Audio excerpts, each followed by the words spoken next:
আমাদের দেশের যুবকরা মাদক নিয়ে বহুত খুশি।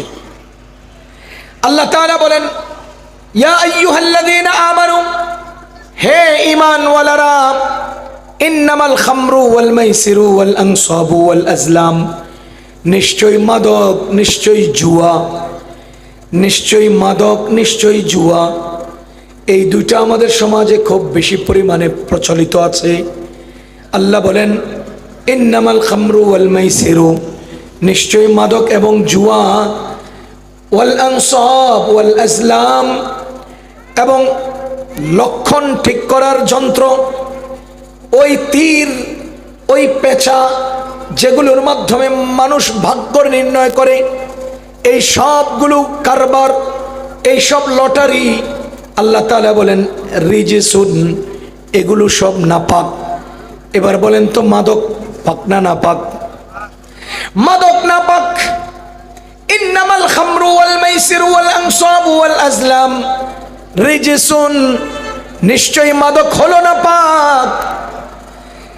আপনারা বলেন তো মাদক কি নাপাক?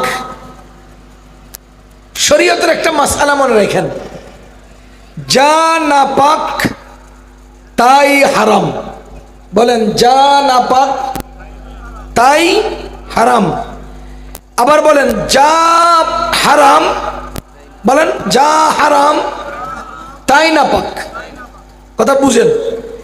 যা নাপাক তাই হারাম, যা হারাম তাই নাপাক। এবার আপনারা বলেন তো, শুয়োরের গোশত হালাল না হারাম?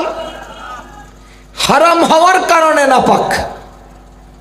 শুয়োরের গোশত হারাম, এজন্য নাপাক। মানুষের পেশাব, কুকুরের পেশাব পাক না নাপাক? নাপাক হওয়ার কারণে হারাম। শুয়োরের গোশত হারাম হওয়ার কারণে নাপাক, আর পেশাব পায়খানা নাপাক হওয়ার কারণে হারাম। সুতরাং যা নাপাক তাই হারাম, যা হারাম তাই নাপাক। এবার আল্লাহ তাআলা বলেন, ইন্নামাল খামরু রিজিসুন, নিশ্চয়ই মাদক নাপাক। আপনারা বলেন মাদক নাপাক, বলেন না ভাই? মাদক যা নাপাক তাই হারাম, সুতরাং মাদক হারাম। আচ্ছা, এখন এখানে একটা উদাহরণস্বরূপ যদি প্রশ্ন করি, আপনারা উত্তরটা দিবেন। কুকুরের পেশাব পাক না নাপাক? মাদক পাক না নাপাক? এক গ্লাসের মধ্যে মাদক নিলেন, আরেক গ্লাসের মধ্যে কুকুরের পেশাব নিলেন, বলেন তো কোনটা পাক কোনটা নাপাক? বলেন তো কোনটা হালাল কোনটা হারাম? এবার আপনি যদি যেই গ্লাসে মাদক নিলেন সেটাকে পান করেন, খান, কি খাইলেন? নাপাক। বলেন না, কি খাইলেন? এখন বলেন তো, যেই গ্লাসে কুত্তার মুত নিলেন ওই গ্লাসেরটা আপনি খাইলেন না, যেই গ্লাসে মদ নিলেন ওই গ্লাসেরটা আপনি খাইয়ে নিলেন। এখন আমি কি বলতে পারি, মাদক নাপাক হওয়া আর কুকুরের পেশাব নাপাক হওয়া একই কথা? মাদক হারাম হওয়া, কুকুরের পেশাব হারাম হওয়া একই কথা। আমরা কি এই কথা বলতে পারি যারা মাদক সেবন করে তারা মূলত কুকুরের পেশাব সেবন করে? যারা মদ খায়, আর একটু নিকৃষ্ট শব্দে বলি, যারা মদ খায়, বলেন তারা কুত্তার মুত খায়। কথাটা বুঝিয়েন। আমি বারবার কুকুরের পেশাব বলেছি আর কুত্তার মুত বলেছি। একটা বাংলা সাহিত্যে, প্রত্যেকটা সাহিত্যের মধ্যে সম্মানসূচক শব্দ আছে। কুকুরের সম্মানসূচক নাম হলো কুকুর, কুকুরের তাচ্ছিল্য এবং অসম্মানসূচক নাম হলো কুত্তা। কথা বুঝতেছেন? পেশাবের সম্মানসূচক নাম হলো পেশাব, পেশাবের অসম্মানসূচক নাম হলো মুত। পেশাবের অসম্মান শব্দ সূচক শব্দ কি? মুত। কুকুরের সম্মান শব্দ সূচক শব্দ কি? কুকুর।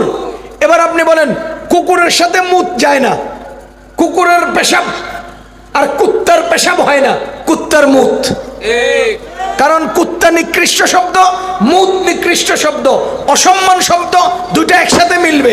কুকুর সম্মান সূচক, পেশাব সম্মান সূচক, এজন্য কুকুরের পেশাব হয়, কুত্তার পেশাব মুত হয়। আপনারা বলেন মাদককে আল্লাহ নাপাক বলেছেন, সুতরাং যারা মাদক সেবন করে এরা কুত্তার মুত সেবন করে।